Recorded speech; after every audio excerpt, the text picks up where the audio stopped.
What? Because it's not letting me. She's the nicest person. She's the nicest person I've here. been on here 45 minutes trying to get in, but I didn't really my age for this.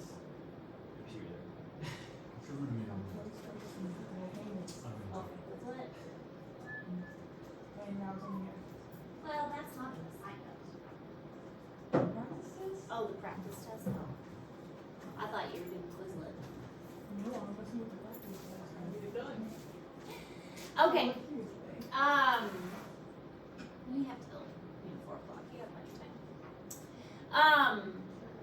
Moving on with the skeletal system. The medullary cavity is where we left off yesterday because we had talked about, we talked about periosteum, endosteum yesterday. So we left off with the medullary cavity today. And with the medullary cavity, it contains yellow marrow or red marrow. Typically, it's red marrow when they are younger, from about infant to age 6 or 7.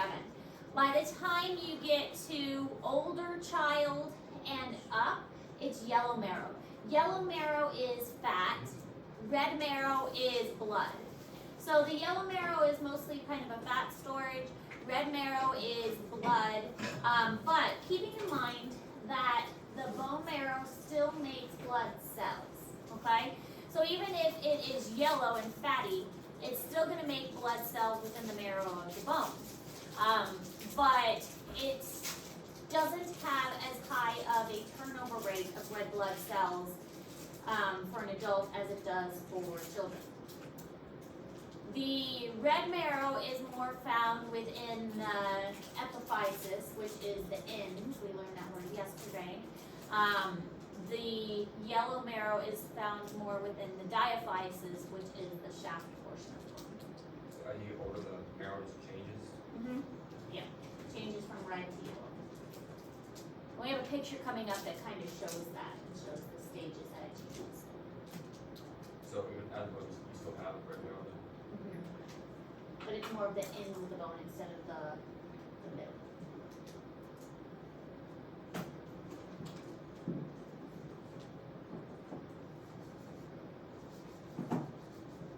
So this shows how it is infancy to early adulthood.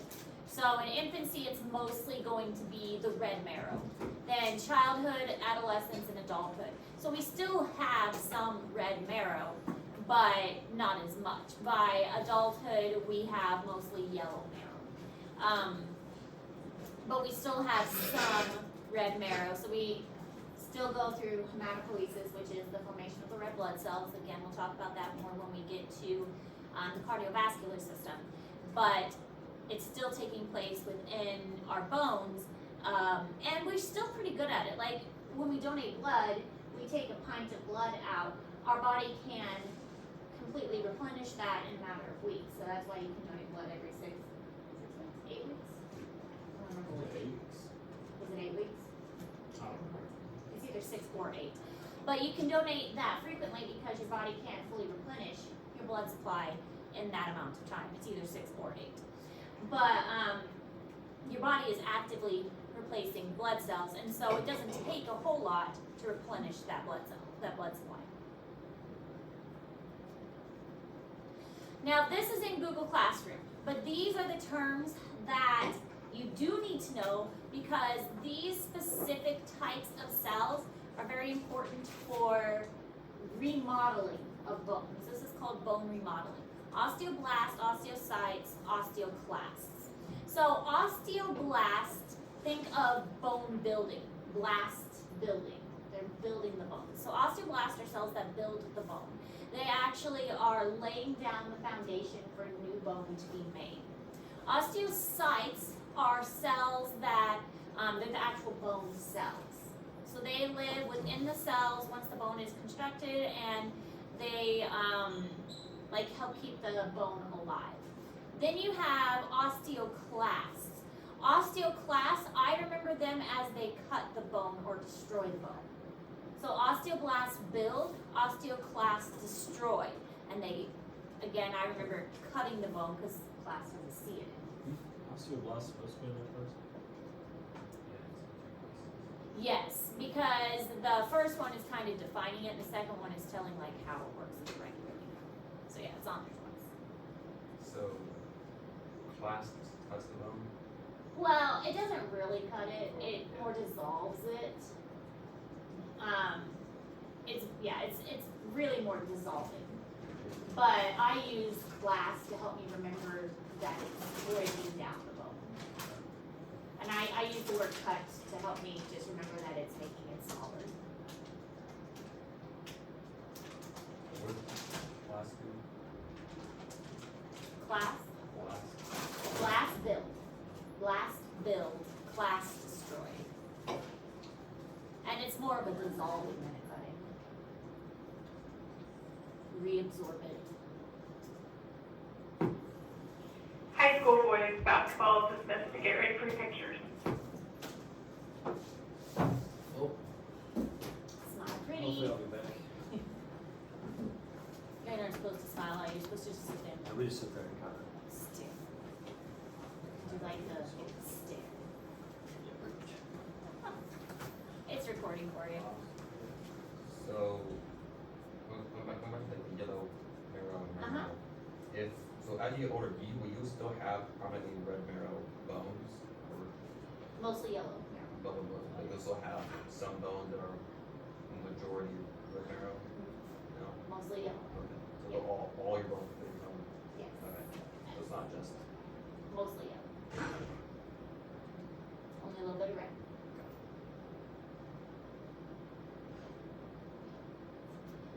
So osteoblasts form new bone, and it's mostly found in the growing portions. Now, not all of your bone is growing, but your bones do need to reshape. Your bones are constantly like reshaping as your body needs. Where the muscles attach, there is going to be like stress and restructuring, especially like athletes. One of the things we'll talk about a little bit later on is that your bones can physically become bigger if you're an athlete, because if you are training your muscles, your bones need to become stronger to accommodate bigger muscles and bigger tension hold on by the muscles. So you can't have weak bones if you have strong muscles. So the bones need to become stronger to accommodate the muscle tension. So your bones do reshape themselves. So osteoblasts build the bones, osteocytes are the cells, and osteoclasts dissolve the bones. And this bone reshaping is a process that takes place a lot. Later on, when we talk about bone diseases and disorders and things, we're also going to talk about how a bone will heal after it breaks. I took that chunk and I moved it, or that chunk of information, and I moved it to the diseases and disorders part, because I thought it fit better there. But we will talk about blasts, clasts, and sites more when we talk about how the bone heals after it breaks. Because as I mentioned before, bone actually heals quite easily and quite well. It takes only 6 to 8 weeks, sometimes less, maybe 4 weeks, or even less than that, for a bone to heal. Bones heal quite well. But osteoblasts will, even though they don't divide, they lay down the foundation for new bones to form. And really it's, the majority of bones, as we mentioned before, are built from cartilage. So cartilage provides the template. And then the osteoblasts come and use that template of cartilage. And from that template of cartilage, they transform the cartilage into bone. The osteocyte itself is the primary mature bone cell, and they will help with depositing the minerals where it needs to go.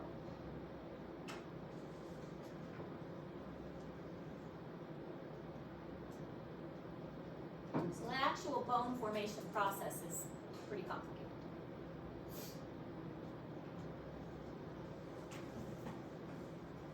It's not really a dividing process like with the skin and going through mitosis. It's more of a let's lay down this material and that material is going to harden kind of thing.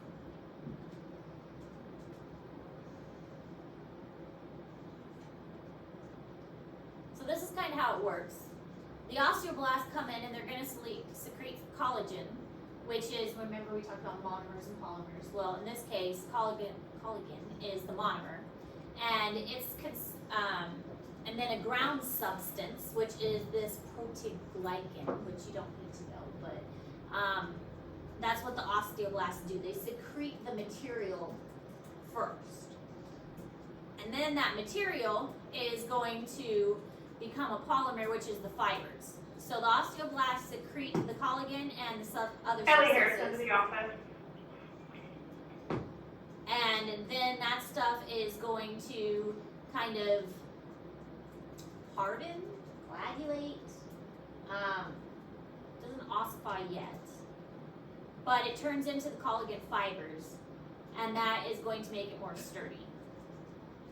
The result is the tissue becomes an osteoid, which is cartilage-like material, and then you add those calcium salts into it. The calcium salts help to make it more bone-like, more ossified. Then the osteoblasts, they become entrapped in this osteoid, and then they become osteocytes. So it's, again, kind of a confusing process. First we have the osteoblasts, they secrete some stuff, collagens and a ground substance. This makes it into collagen fibers. They get trapped in this, and it becomes what's called an osteoid. Then once they get trapped in the osteoid, they become what is called an osteocyte. Then you bring in these calcium salts, and this is going to turn it into these crystal things, and the crystal things are going to start to make it into the hardened bone structure.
Okay, so we have the osteogenic cell, and this is a cell that is undifferentiated. Do you guys know what that means?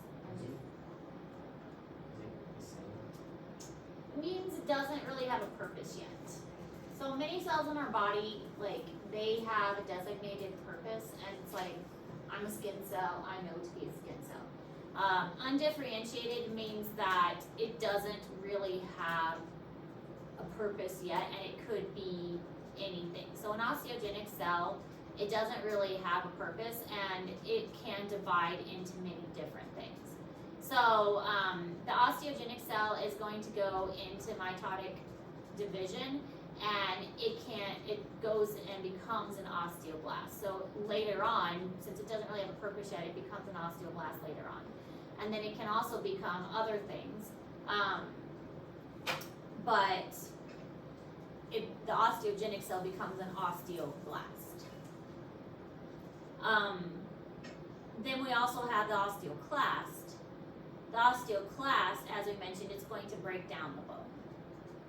So we have ones that build the bone and we have ones that break down the bone. Between them, they can reshape the bone completely.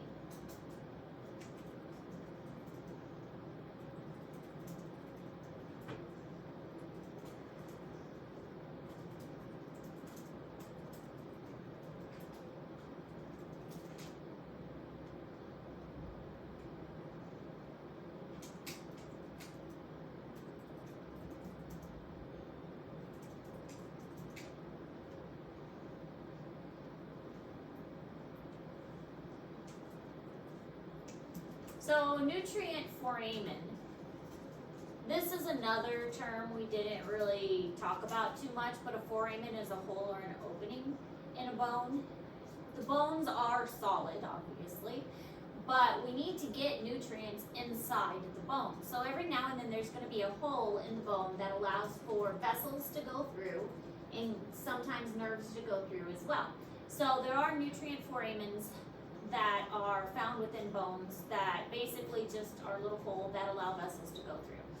We have an infraorbital foramen that is right below our eye, and if you press on it, it kind of hurts because there's a nerve that goes into it.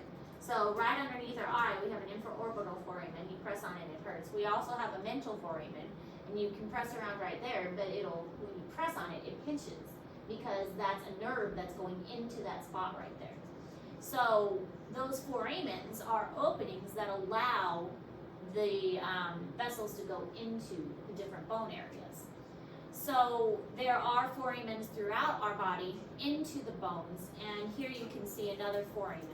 It's just a small hole that allows the vessels to go in. So here's a foramen, there's another foramen, there's another foramen.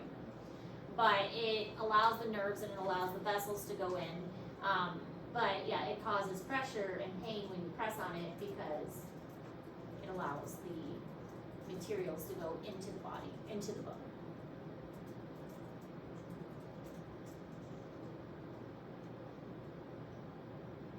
But we have two on our chin on either side, and then we have two under our eyes. They're called the infraorbital foramens. And these are our mental foramens. And then we have supraorbital foramens, but those aren't as big, so you can't feel them as well. But if you press, you gotta kind of press around. But you'll feel it when you find it, because it kind of hurts. And you have mental foramens, right about there. So, the nutrient foramen are like the pain receptors in the bones. It's not necessarily pain receptors. It's where it allows the nerves to go in. And so when you press on it, it hurts because the nerve is entering the bone there. But it's not necessarily a pain receptor, it's just the nerve's going in right there. So you're pressing directly on a nerve. Okay, I got you. Does that make sense? Yeah. But it's not necessarily a pain receptor. It's a good question though. So it's just like an opening that allows for nerves to enter the bone? Correct. So, Because otherwise, I mean, imagine like the bone is a big solid wall, because that's basically what it is. So, but you have to have some kind of opening to let the nerves into the center. so they got a crack Yeah. about the nerve. Okay. And same with the vessels too. I think the vessels go in there too. So if you pinched it long enough, you would prevent blood flow into the bone. Nerves and vessels at one point? Yeah. Nerves and vessels both go in there. So don't pinch that spot too long, because then you prevent blood flow. Alright, that's where we left off yesterday. I'm gonna keep going for today. Okay. So development of the bone. The notochord is developed. Did we talk about notochords? That is more of a zoology thing. We are, as far as classification is concerned, we are considered vertebrates, And more specifically, we are considered chordates. Chordates have a notochord. A notochord is a dorsal hollow nerve tube that our spine travels through. And so the notochord is like kind of like the spinal column, but not quite like the spinal column. Again, this is all like zoology animal stuff, but we are in this classification group. So it's like not quite the spinal column, but kind of like a spinal, like kind of like your spinal cord. So that's what a neural tube is. Mm-hmm. So it's like it goes like a tube that your spinal and brain or spinal cord goes through. Yes, yes. But this develops around the 3rd week of embryonic development. So bones obviously haven't developed yet. If you're like a little ball of tissues, your bones haven't developed yet, but your spinal cord has, and specifically the tube that your spinal cord goes through has formed. So the formation of the neural tube and the brain and the spinal cord, all of that develops the 3rd week of embryonic development. This is very, very, very early on in pregnancy. Many women don't even know they're pregnant at this point. This is actually, we'll talk about this when we get to the reproductive system, but this is a very vital stage in pregnancy, and one of the vital things about this is women don't know they're pregnant until the 4th week of pregnancy. So this is before pregnancy tests will even turn positive, and so there's many many neural disorders that can develop during this time, because if a woman doesn't know she's pregnant, there's this thing called folic acid, and folic acid can, if there's not enough in the woman, that is the main thing that will cause neural tube disorders, and it can cause it to not form correctly. Thank you. So it's forming before the woman even knows she's pregnant, so the woman needs to make sure she has enough folic acid. And there are not even any bones at this time to protect it. So it forms very early on without any bones around to protect the baby. And we'll talk about that more when we get to the reproductive system and development in general. Fontanelles are another thing. This is dense connective tissue that is separating like the bones of the skull of an infant. And the reason that is important is because when the baby is born, the bones of the skull actually overlap, and this is why many babies are born with a cone head, because it helps them to fit through the birth canal. Their heads look very funny when they're born, and their heads actually like go back into a regular shape a couple hours after birth. So do those fontanelles go away? Or you? After about a year, Okay. it's called the soft spots. So they're just tissues that basically protect the bones from looking. No, we'll look at, well, I was wondering if we had a better picture, maybe not. The fontanelles there's a soft spot here, they're called soft spots too, and then there's a bigger one back here. And it's basically a membrane that the skulls are not sutured together yet. There's another soft spot over here. So it's kind of like a pillow that's keeping it from touching. Yes. It allows them to move. Yeah, it allows the skull bones to move, specifically to allow the skull to, like the brain to enlarge, so the brain can grow in a baby, but mostly it's to allow the head to fit through the birth canal, but it does allow for the brain to grow and develop. There are, again, when the baby goes through the birth canal, a lot of times it does make their head pointy. And that's important because then it allows the plates of the head to overlap, like the actual bone plates to overlap. And that wouldn't be possible without the fontanelles. But also, if the fontanelles fuse before they're supposed to, then the brain can't expand. If the head is misshapen, sometimes the baby will need a helmet to make their head grow the correct way. Because the head is so moldable, some babies, if they're laid on their back all the time, they get a flat spot on the back of their head. That's why the parents encourage what's called tummy time a lot. That also helps increase the baby's neck muscles too. So those basically both those tissues that allow for the shape for whenever birth, Yes. and then it comes back whenever. Yes, it will harden and form sutures later on. Yeah. How long do you say that takes? About a year and a half. And it feels squishy. And you can see it pulsing. You've obviously seen a newborn. Yeah, probably.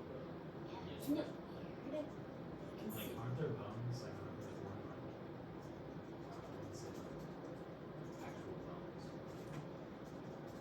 Like, where they're so soft. It's mostly cartilage. Yeah, cartilage and stuff. Yeah. This is an x-ray of a newborn, but it's mostly cartilage. Babies are pretty durable because they are mostly cartilage. Like, they have no wrist and no ankles, no kneecaps, no elbows pretty much. Babies don't get kneecaps until they're almost like 2. That's why crawling doesn't bother them. Yeah. But like no wrist bones at all. Those don't develop until later. I mean, you don't get feet, they have no ankles either. You see that, on the first born, it's just like, that. Newborns are so cute. And yeah, their soft spot, if you feel it, like right here, is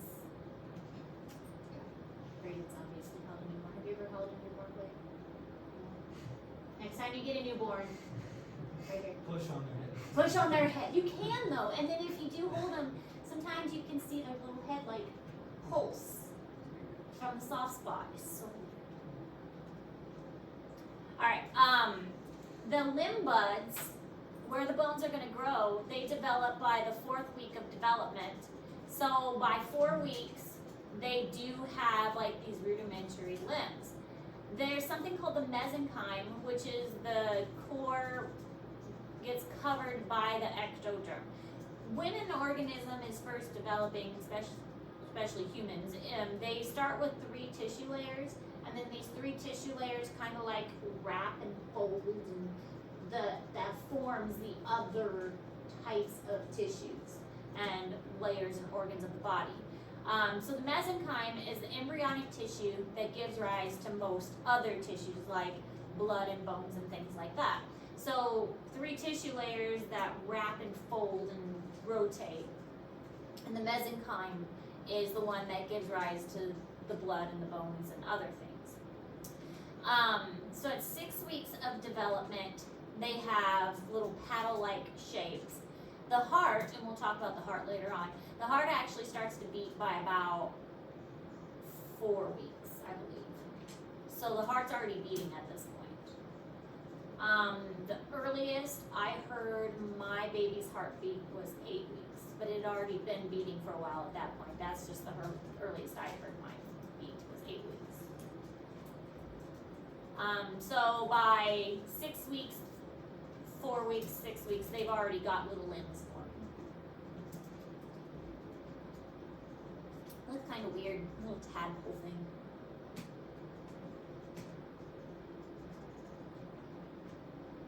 Weird to think that's a baby person.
So we already saw this picture, but this is what they look like with like a baby x-ray.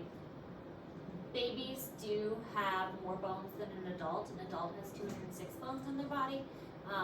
Infants, babies have a lot more than people because their bones just haven't fused yet like ours do.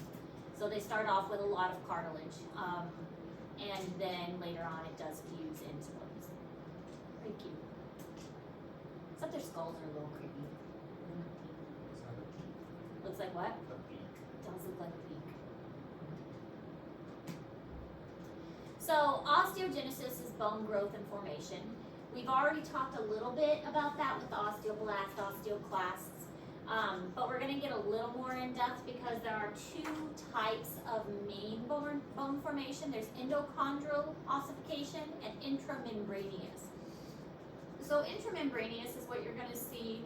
It says clavicle only, but I believe that's incorrect because the parts of the skull is also on there. So I don't think that's right. I found this from another source, and as I was doing more research, I don't believe that's correct. So you can ignore that part. I need to go in and change it because the parts of the skull, the fontanelles, the fontanelles would also be intramembraneous ossification. So it's clavicle and fontanelles. Yes, yes. But all of the other bones, like the long bones, the ribs, those kinds of things, those are going to be endochondral ossification.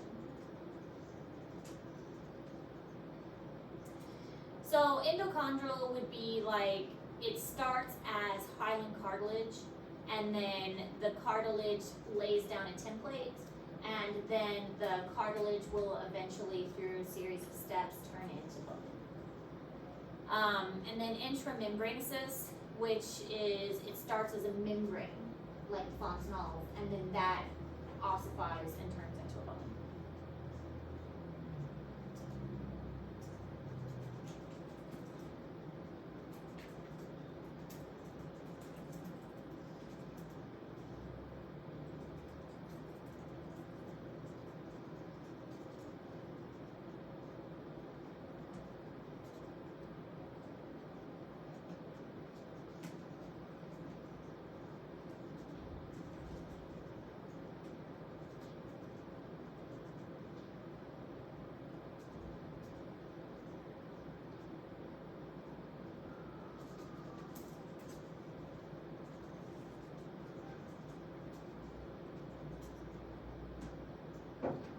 Just try our chart. What does ossification mean again? Ossification means hardening and turning into bone. Making it hard and calcified. A hardening of bone. Yes.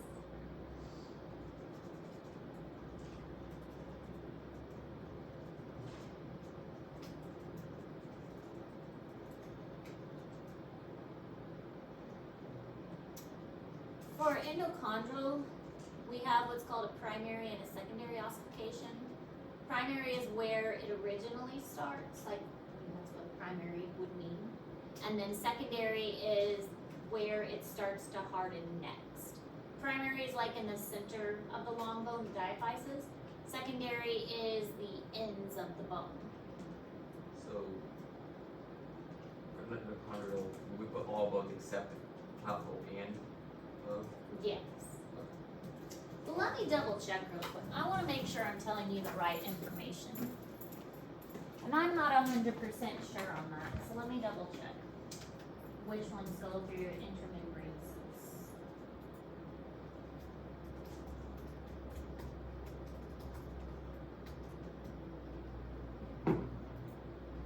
High school cheerleaders, please report to the gym for pictures. High school cheerleaders, to the gym for pictures. Yeah, it says skull, clavicle, and most of the cranial bones. So, yeah. And in fact, I'm going to change that right now. I don't like that. Fontanelle and clavicle bones. are- Yes. Okay. Clavicle and skull bones.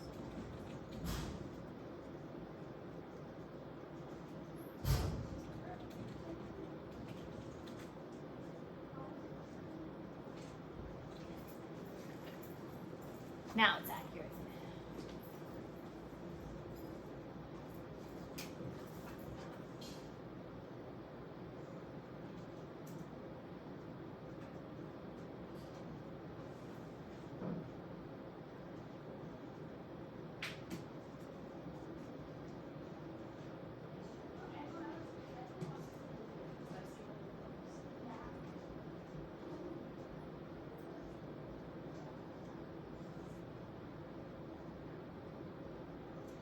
So there are these things called mesenchymal cells.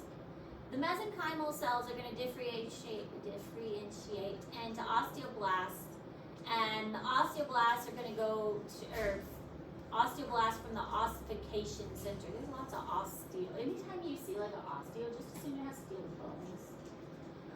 The mesenchymal cells differentiate into osteoblasts from the ossification center. We mentioned osteoids before. They're secreted by the osteoblasts, and they do not have calcium at the time. But the osteoids, they're basically going to trap the osteoblasts. So we kind of mentioned this before, so this is kind of a repeat of what we said before. The osteoid trap the osteoblasts, and the osteoblasts, because osteoblasts are building, they get trapped by these osteoids, and they turn into osteocytes. So the mesenchymal cells turn into osteoblasts. The osteoblasts get secreted by the osteoids, and then the osteoids trap them, and they get turned into osteocytes.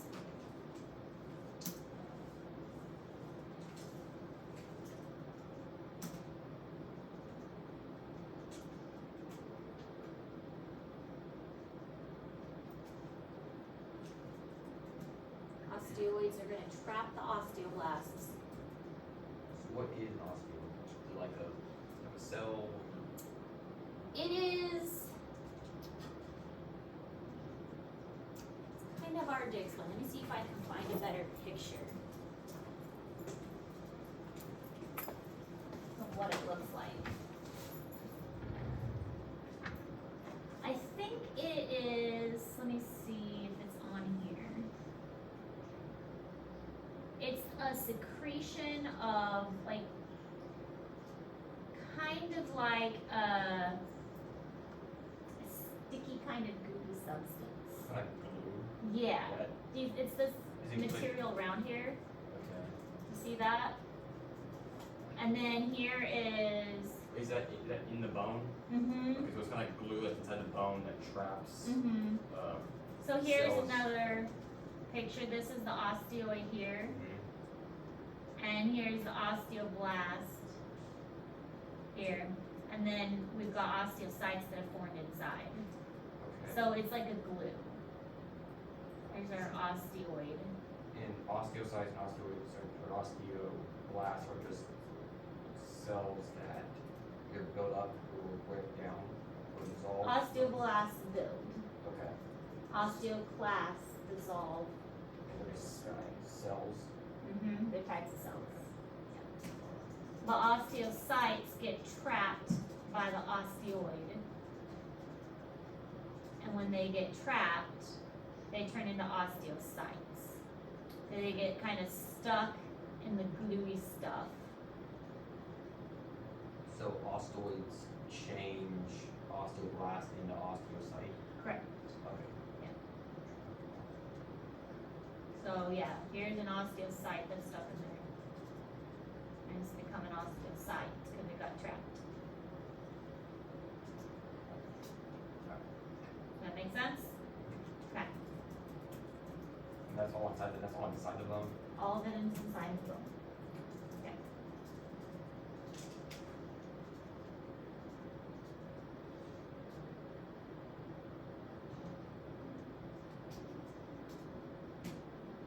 And then these are all the mesenchymal cells on the outside here. The mesenchymal cells. So does this only happen, or this only happen during like This can happen anytime. any time? Okay. Anytime. I was like when you're talking like child development. Okay. Like your bone breaks and your bone needs to repair itself, this can happen.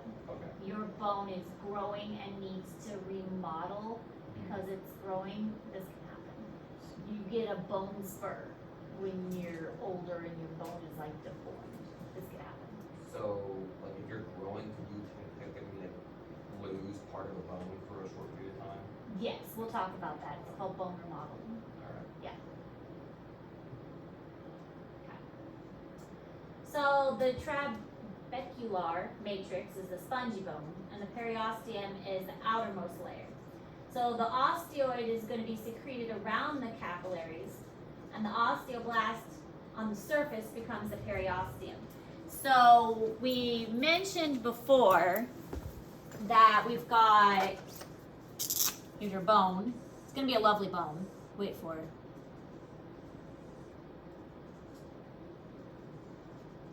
That does not look like a bone. It looks like I'm drawing inappropriate pictures on the board. That looked really bad. Okay, we're just gonna draw like this. That's a bone.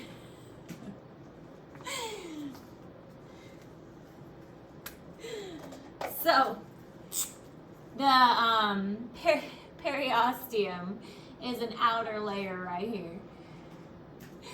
So the periosteum is that outer layer on the outside. So the osteoblasts on the surface become the periosteum, and it covers the whole outer surface of the bone. So we've got a periosteum all on the outside. So the periosteum will always see whatever you're gonna bone. Mm-hmm. Yeah, it's kind of like, think of like a leathery covering.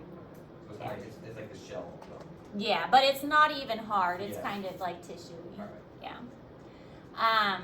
And then the trabecular matrix, that is the actual, it's like the, think of like almost toothpicks inside the spongy part. It's like the fine toothpicky part that makes up the spongy bone. It looks like a sponge, but it's not a sponge because it's hard. Does that make sense? Kind of. Trying to think of another way to describe it. I need a skull. I need a bone. I need a bone. Hold on. I've got bones.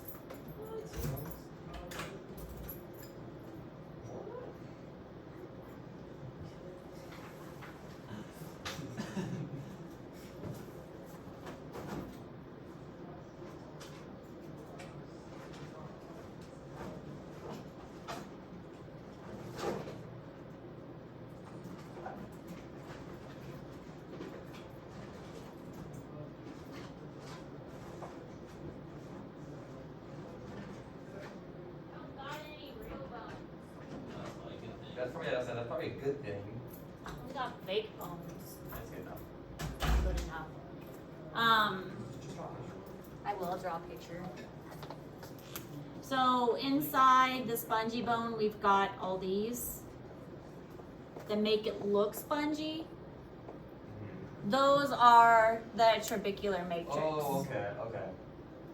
So it's like the, line part. I got you. Yeah, that's the trabecular matrix.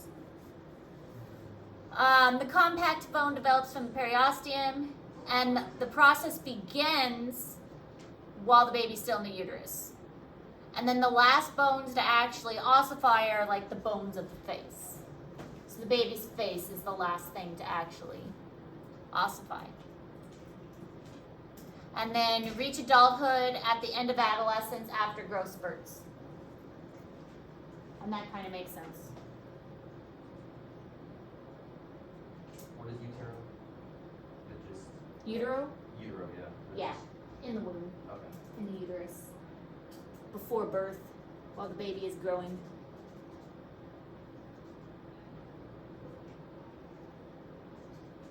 And we're gonna stop after this slide.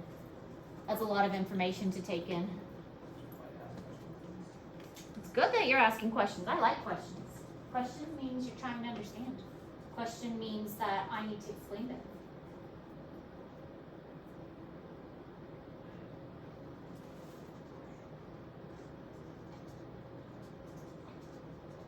Ask as many questions as you want. I will answer until you understand.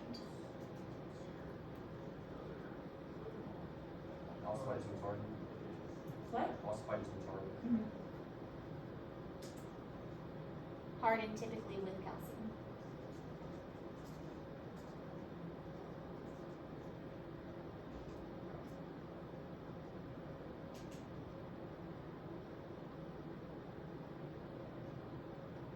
But yeah, we'll stop here. This is a good place to stop. And bell's gonna ring, and that is a ton of information.